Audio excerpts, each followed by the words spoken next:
learning the hard way what the European circuit is all about. Huffman's been on it for years, spends a lot of time over in Europe throughout the winter months as well, training. Now looking down towards the far end of the 100-meter straight there, I hope you're sitting comfortably, because the fireworks are going to go off in about 5 or 6 minutes time. The men's 100 meters, and this is a lineup to rival any that there has been in history, I would suggest. 5 of the 6 fastest men ever at 100 meters are in the 100 meters race, due off in about 5 minutes time. Weiermann continuing her celebrations, and well she might, because that was a marvelous run for the youngster. In the vault, that's Hartvig with the USA. Cleared 560 with no problem.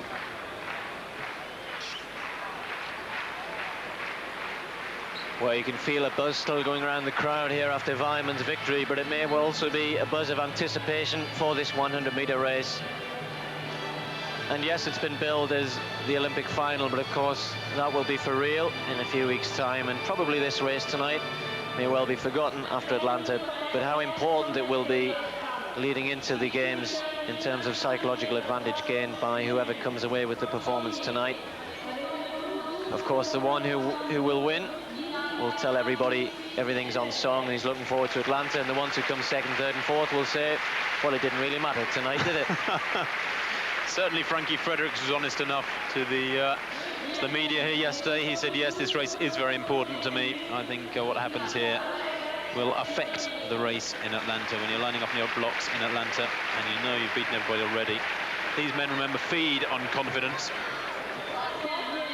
And whoever takes this one tonight will have beaten everyone that matters, really, in that Olympic final. Apart maybe from Mike Marsh, who was second in the American Championships, reigning Olympic 200 champion Marsh. Could be argued that is his best event, but he'll be in the 100 in Atlanta.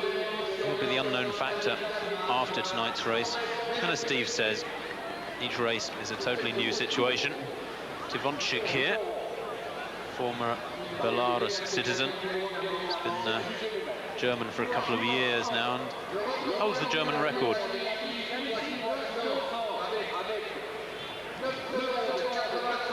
What's been really healthy, Steve, in German athletics in pole vaulting is the little internal contest between this man Tivonchik and Tim Lobinger. And it's been great to see the pair of them over the last couple of years really progress quite rapidly into world class. Well, that's right. I think in any event, in any country, when you get 2-3 guys raising the standards, I mean, look what's happening at the minute with our 400-meter runners, and it would be nice for Nick Buckfield to have somebody to push him higher and further, as we see Tivonchik clearing 570 there. First attempt.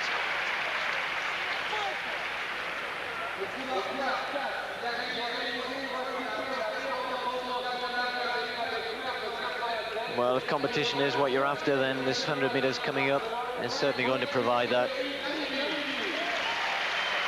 And it may well take a while to make all the introductions,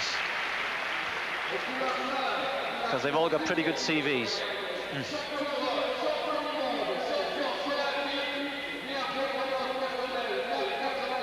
So here we are down at trackside with Leroy Burrell, the world record holder, who will not be going to the Olympic Games in Atlanta, at least not in the individual event. He set the world record 2 years ago on this track, 9:85, and it's nice to see him able to defend his title in this race, or his world record, if you like. But he is the outsider. He's in one. Ato Boldon of Trinidad, the youngest man in the race by a long way, but one of the fastest. 9:92 he's run this year. The youngster, only 22, second fastest man in the world, and coached by John Smith, so he's got to be good. Smith looks after the likes of Marie-José Perec. There's Donovan Bailey in lane 3, the Canadian, reigning world champion Bailey, and just rounding into form. Then Frankie Fredericks ran the 3rd fastest time ever last week in Helsinki. The Namibian in marvellous form. It was very cold in Helsinki. He ran 9.87. Although he has said he may concentrate on the 200 meters in Atlanta. He still hasn't decided whether he's going to double up or not. Then, of course, the one and only Linford CHRISTIE, 36 years old now, the reigning Olympic champion. CHRISTIE ran 10.50 in the Swiss Championships earlier on this evening as a little warm-up race. But he's got a good lane draw there in lane 5, alongside his training partner, Fredericks. And also alongside this man, Dennis Mitchell, the US champion, 30 years old now, very experienced Mitchell. bronze medalist from 4 years ago in Barcelona, and another man who's run 9.92 this year. Jon Drummond, 27 years old, third in the American Championships, and that in itself is a credential to give you credibility. He's broken 10 seconds twice this year. He too coached by John Smith, and in good form, we know that. Although he was well beaten in Paris the other night for 4th place by Surin, Bailey, Christie and Drummond. Surin, Bailey and Christie, excuse me. He was in 4th place himself. And then Bruny SURIN, 2 times world indoor champion over 60 metres, very fast starter. Was beaten in the Canadian Championships by Donovan Bailey, his teammate, but then came up trumps in Paris last Friday and beat the lot of them. Beat Bailey and Christie and Drummond and Bolden and Burrell in that one at the Charlotte Stadium.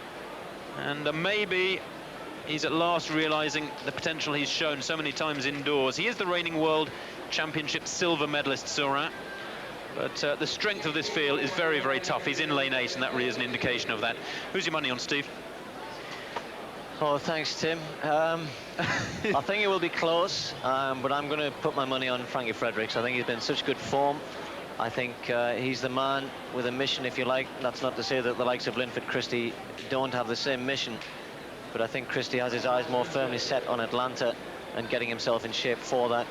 Undoubtedly, they will all want to put in good performances tonight. I don't think there'll be too much in it, but Fredericks could be the man.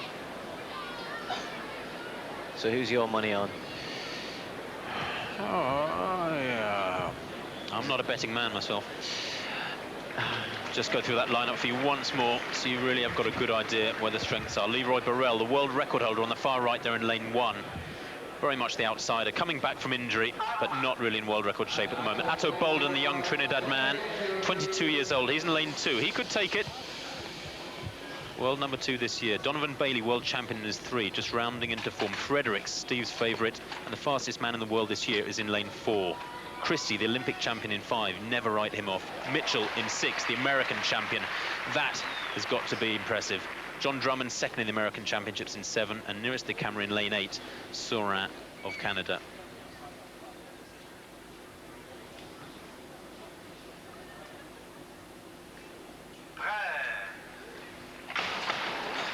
And Drummond, I think, breaking early there from lane 7. That's to be expected. An awful lot of pressure out there. These men almost inevitably have big egos. They need to know they're going into each race, or feel each race that they're going to win. And so much matters on the start. Christie lost to Dennis Mitchell in Rome about a month ago and said he lost it on the start.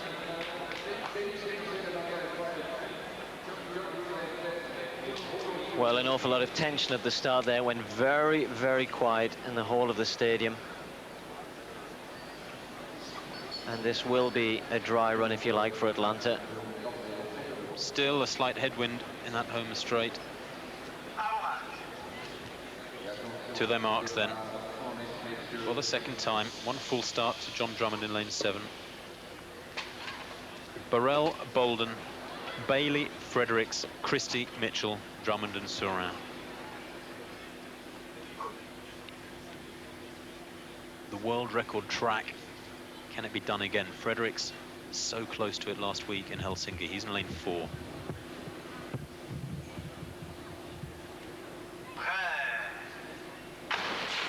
Away that time. Good start from Fredericks. Christie had a bad start. Has got some catching up to do.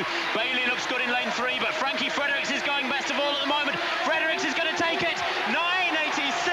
He misses the world record by 1/100th of a second, and the wind speed minus 0.4. Well, Steve, it went to form. Bailey ran tremendously well too. I think Bailey there must have run about 9.88, 9.90. But Fredericks surely now has got to contest that Olympic 100 metres. It'll be 4 races right at the beginning of those Olympic Games. He felt that would make him too tired going into the 200 metres, but he's favourite now at 100. And of course, there's Michael Johnson in the 200 to face. Boy, he took our breath away last week in Helsinki, but that was almost more impressive, because to do it when there's no pressure in Helsinki is one thing, but to do it when all the big guns were here, they were all firing, and Frankie Fredericks was firing loudest. Well, he turned to the crowd over the last 10 meters or so. I want to see a replay of this because he gets out of the blocks really well. Nobody really got a bad start. I mean, Christie is never the quickest to pick up, but Fredericks made it look as though he was slow there. Bailey ran an excellent race. Boldon going well also in lane 2. But from this point on, similar to in Helsinki, when Fredericks gets into his stride, he's not as big and as powerful as the other men, but he really starts to shift at this point. Bailey had run a great race up to here. But Fredericks, look at this, he's turning to the crowd to wave.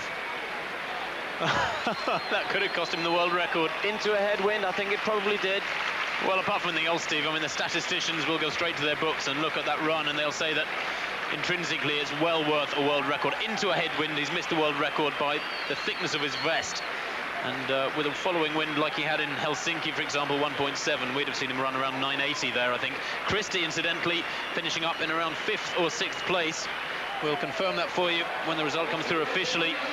Good for 2nd and 3rd, Bailey and Drummond, and I think Bailey and Boldon rather, and I think Drummond taking 4th place. The times are going to be very fast indeed. They're just coming through. 9.86 Fredericks, 2nd was Bailey, 9.93, Boldon 9.94, and Drummond 10 seconds dead. What's he going to do when he gets on this fast track in Atlanta and it's warm and it's the Olympic final? Well, anywhere where conditions are in his favour, basically. I mean, in Helsinki last weekend here, he really hasn't had it on his side, has he? Christie finished 5th, 10.04. But again, he won't be too bothered about that, Christie. He's never broken 10 seconds outside of major championships.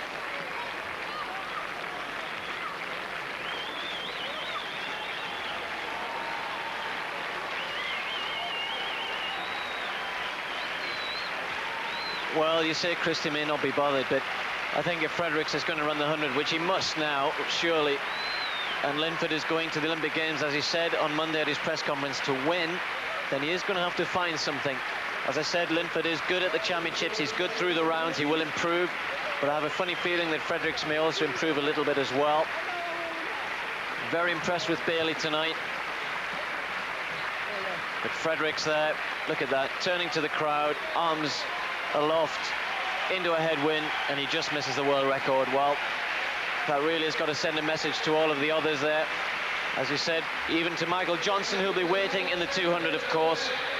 And the two of them will already have competed in one event when that 200 final takes place. Maybe both of them will already be carrying a gold medal. Surely Johnson will in the 400. And now it looks as though Frankie Fredericks... Oh, please don't do that. Oh, I've seen too many accidents. Well, 10 seconds seems to be a barrier that is going with almost consummate ease nowadays from so many of these men. 3 men under 10 tonight. It's Fredericks' 4th run through the 10 seconds barrier this year. There's the official result. Christie 10.04 in 5th place. It's still a very solid run from the Olympic champion. But you have to say that run of Fredericks puts him a couple of metres further down the track from the Londoner. Dennis Mitchell 8th there with 10.15. Well, one can only hope that Mitchell is okay. There wasn't any cramp or anything, because that's a very bad performance from him, relatively speaking.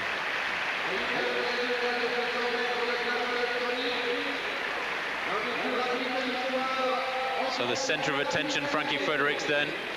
It was Weiermann's turn a little while ago. Now it's Fredericks, quite rightly so. And Steve, I just wonder what he can do at 200 metres. Michael Johnson, we know, is just about unbeatable. Nobody's unbeatable, just about unbeatable at 400 metres.